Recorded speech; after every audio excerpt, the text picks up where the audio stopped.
And now, your questions for conservative firebrand Ann Coulter. Here's one from my Facebook page. Kevin Burnett asks, if you ever had anyone from the left ever admit that you had a point? Definitely in private, although you leave a liberal alone for a few days and they go right back to what they were believing before. But most importantly, I mean, this is why it's worth, and by the way, it's a lot more fun speaking to an audience that is politically hip and gets the jokes. It's a lot easier to go speak at tea parties, at Republican groups, to corporate groups. The reason I keep going to college campuses, even though I need a phalanx of bodyguards to do so, is because I'm often the only conservative they'll hear from in 4 years of college. And I cannot tell you how many kids I have met. I was in a radio station in L.A. Earlier this year.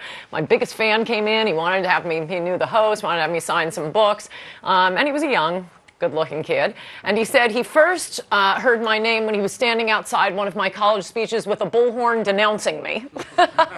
So and then he thought, I know, maybe I should look at one of her books after spending the afternoon denouncing her. So afterward, when you sign your book, some do come up and say, look, I was taught to hate you, and I listened, and usually wow. It's not that fast. It usually takes a little more time. Who has questions for Ann Coulter here? When you say you go to colleges and universities, you go with security and stuff, and you refer to the students as lunatics. So, like, why do you continue to go, and why do you think they have this feelings towards you?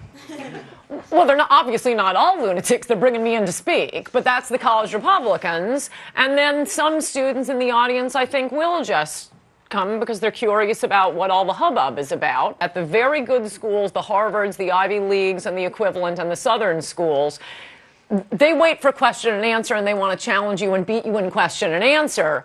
But there's no food throwing, there's no hysteria, there's no rushing the stage. Yes. Even though some people might not agree with you, do you consider the way you speak politically correct? Politically correct? Yeah. You mean accurate or PC, the way we mean the term PC? Let's take it PC. No, I'm going out of my way to avoid being PC. Because you resent PC. There's something stifling. It takes away from the public discussion? Oh, yeah. Under the PC regime, I feel like I need a NASDAQ ticker, you know, to see what word is in, what word is out, who can use which word. This is a regime of terror. It has nothing to do with hurting people's feelings. Even the word PC, politically correct, has advanced the discussion because before someone came up with the term, people were being shut down. Oh, you shouldn't say that, it's too hurtful. Once the phrase politically correct came up and made fun of it, right, people started to push back. And to identify it. Yes. And with NPR's firing of Juan Williams, do you feel sympathetic for him losing his job for expressing his views, or do you take delight in the left eating their own? First of all, point one, that is a perfect example of what I keep claiming on Twitter I'm going to call my next book. You're not black. Here you have an actual African American being fired for PC reasons to protect Muslims' feelings.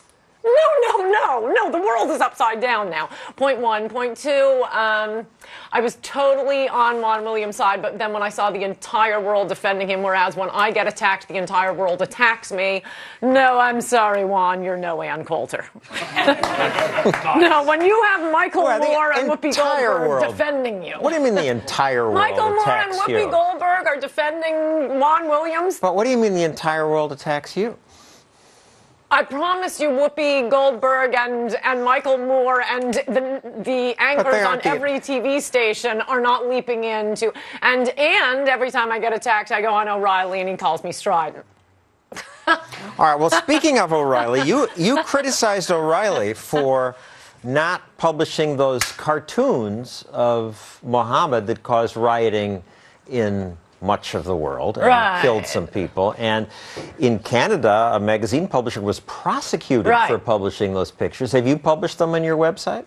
Yeah, as much as I can. I mean, I can't really put photos up, so I'll link to. And I admit, I did not put them on my program. One of my bosses said, you know, it's one thing for us to be courageous, but we have some Dow Jones worker in that part in Pakistan who might be killed because you did it. Why would you needlessly put him in danger? That's a fair point. I do think, well, I was probably just mad at O'Reilly for calling me strident. But I do think that it has to be pointed out the weirdness of liberals insisting simultaneously it is wrong to say you're afraid of Muslims, and then acting like they're terrified of Muslims. No, we will do anything the Muslims act. We will kill the South Park episode. The Muslims might be upset. And, you know, coming after 20... Explain the South Park episode. The South Park, well, this audience probably knows better than I do. South Park was going to have an episode that had a Muhammad character, which would be a depiction of Muhammad, and Muslims got upset about it, and so the episode was pulled. They then ran it again, and they claimed it was Muhammad dressed up as a bunny rabbit. They made fun of it. And again, a big distinction. This was a private company that got scared. The authors were threatened, and they voluntarily chose to do it. That's different from government saying you may not publish these pictures. No, that's true. And you make a fair point. It's one thing to be courageous for yourself. It's another to have your workers possibly risking violence. On that note, thank you, Ann Coulter. When we return, where should we draw the line on offensive speech? Does anything go?